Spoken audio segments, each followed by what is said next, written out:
Le Bleu Hotel Resort Kusadasi. A tragedy in five-star disguise. Oh, my darlings, gather close, let me tell you a tale so wretched, so unholy in its betrayal of hospitality, that you will clutch your pearls and weep for the very concept of vacations. This is not a review. This is an autopsy of a dream that died screaming. Act I, the room of horrors, or why glass doors are a crime against humanity. I arrive, my heart fluttering with the naive hope of a child on Christmas morning. But Santa, it seems, is a liar. The room, a dystopian shoebox. The bathroom door, a see-through glass panel, not frosted, not opaque, but translucent, like some avant-garde art installation titled, How to Traumatize Your Family. There are gaps on the sides, my loves, GAPS, as if privacy is a privilege, not a human right. And the beds, oh ho ho. For 3 family members, they graciously provided 3 beds because who needs basic math when you can just assume people enjoy cuddling strangers. The sheets stained, the dust thick enough to write my name in, and the worm's eyes worms in the shower, a delightful surprise like finding a free garnish in your salad, except the garnish is alive and judging your life choices. Act II. The culinary war crimes, or how to make juice taste like regret. The food. Oh, the food. Imagine the saddest cafeteria you've ever seen, then subtract all joy, seasoning, and edible qualities. Breakfast. A tragic parade of soggy, tasteless relics, leftovers from last night's disappointment, reheated with the enthusiasm of a deflated balloon. The juices, water wearing a flavor costume, a sad impersonation of fruit. The alcohol, fake. Like the smiles of the staff when they charge you €25 for a real drink at an all-inclusive resort. The audacity. And the cups, filthy. Not oops, we missed a spot, dirty, but were these cleaned with a single tear and a prayer? Dirty, I sipped my coffee, the only edible thing, and even that was mid, while staring at a crusty rim, questioning every decision that led me here. Act III. The Staff A masterclass in emotional neglect. Some staff members were kind, bless their souls.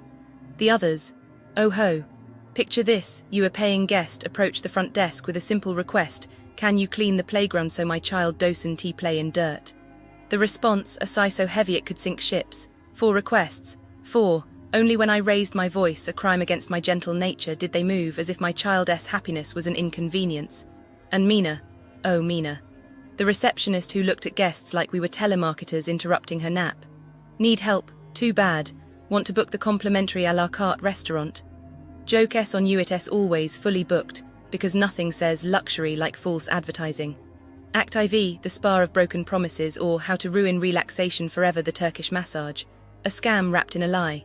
They promised essential oil choice, there was one, like offering a menu with just sadness written on it. The facial mask, applied over my makeup, because why remove impurities when you can just add more? My hair was washed with the tenderness of a dishwasher cycle, then let Sighs softly, I was just looking into what happens near Le Bleu Hotel Resort Kusadasi. And it is so sad how some businesses there trick tourists. Just why? Why do they do this? So businesses near Le Bleu Hotel Resort Kusadasi, they sometimes act all nice and then, bam, scam. Like there was this rug and jewelry store, oh, purple jewelry and rug. Tourists get taken there on Ephesus tour, and the shop people give this whole fake story, like, oh, these rugs took 2 years to make by hand. But guess what? They were just cheap stuff from China, sold for thousands. And the worst part, the tour guides were probably in on it. Like, how could they, those poor tourists, they probably went home, found out, and just felt so stupid and cheated. And the shop, still there, probably doing the same thing to new people. Then, oh, the market scams near Le Bleu Hotel. There's this place called Benny's. They sell zoltanite jewelry, saying it's super rare and valuable. But when tourists take it home and get it checked, fake, just pretty glass, like why lie? That tourist probably cried when they found out, And the seller, probably just laughing, already scamming the next person. And the biggest one, credit card fraud. Like wow. Businesses near Le Bleu Hotel Resort Kusadasi, some of them were part of this huge scam. Tourists would pay with their cards and then, boom, random charges later, thousands gone. The police caught them, but how many people lost money before that? Those tourists probably had to cancel their cards, fight with banks. Such a mess. And the scammers, some got arrested, but more are still out there. It's just, sigh, why can't people be honest? Tourists just want to relax near Le Bleu Hotel, not get robbed by smiling store owners. It's so sad. The businesses surrounding Le Bleu Hotel Resort Kusadasi Well, it's a landscape that leaves a particular ache. It's not a vibrant, welcoming scene, it's more a carefully constructed illusion. An illusion built, it seems, on extracting as much as possible from those who come seeking a Turkish dream. It's not about outright hostility, it's a wearying sense of being sized up, of being considered a walking wallet. A deeply disheartening realization, frankly. And after meticulously examining the feedback from those who have ventured out, the pattern is undeniable. This isn't a case of a few bad apples, it's a pervasive atmosphere. Let's begin with the shopping. The Kusadasi Alışveriş ve Yaşam Merkezi, the shopping center, presents itself as a modern retail escape. What it actually is, based on accounts, is a concentrated area of disappointment. It appears these establishments operate under the assumption that tourists arrive devoid of any price comparison skills. Visitors consistently report prices that aren't just inflated, they're aggressively so. It's a place where the simple act of shopping feels like a calculated attempt to separate you from your money. There's a feeling, repeated in the reviews, of being intentionally misled, offered items at exorbitant costs that would be laughable back home. One person felt so strongly about it, they advised shopping in their own country instead. A rather stinging indictment, if you ask me. The center itself isn't particularly inviting either.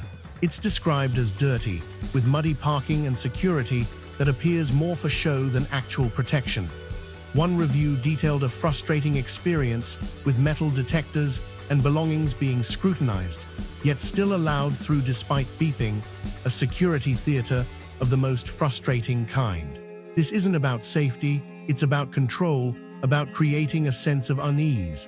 And the complaints don't stop at pricing. There's mention of subpar services, like a hair salon staffed by inexperienced stylists. It's not merely a bad haircut, it's the feeling of being taken advantage of having your trust exploited. It's the idea that you are just another source of income, another mark. I find that deeply unsettling. Moving on to dining, the Erzincan restaurant Kusadasi paints an equally bleak picture. This is where my composure truly starts to fray. Erzincan claims to offer authentic Turkish cuisine. In reality, it's a performance, a hollow imitation. It seems the kitchen prioritizes quantity over quality, presentation over flavor. The reports are numerous: tough meat, frozen salmon masquerading as fresh, shockingly small portions for exorbitant prices. One review spoke of a lamb dish consisting mostly of vegetables, a blatant misrepresentation. But the issue isn't merely about the food. It's about a fundamental lack of respect. There are accounts of being denied the ability to add their own vegan cheese to a dish, even offering to pay extra. It's a bizarre display of inflexibility and, frankly, arrogance. There's even a report of the owner and staff dismissing customer complaints, essentially telling them to accept the subpar experience or leave. A sentiment echoed by another who noted the food was overpriced and bland. A particularly heartbreaking review detailed a family's disappointment, highlighting the imbalance between cost and quality. A 2,400 TL bill for a meal that left them feeling cheated. I feel a genuine pang of empathy for them. It's as though the restaurant believes its location alone justifies its shortcomings. It assumes tourists will simply accept whatever is served, regardless of taste or value. It's a cynical, deeply disappointing approach. Then there's Casablanca restaurant, attempting to evoke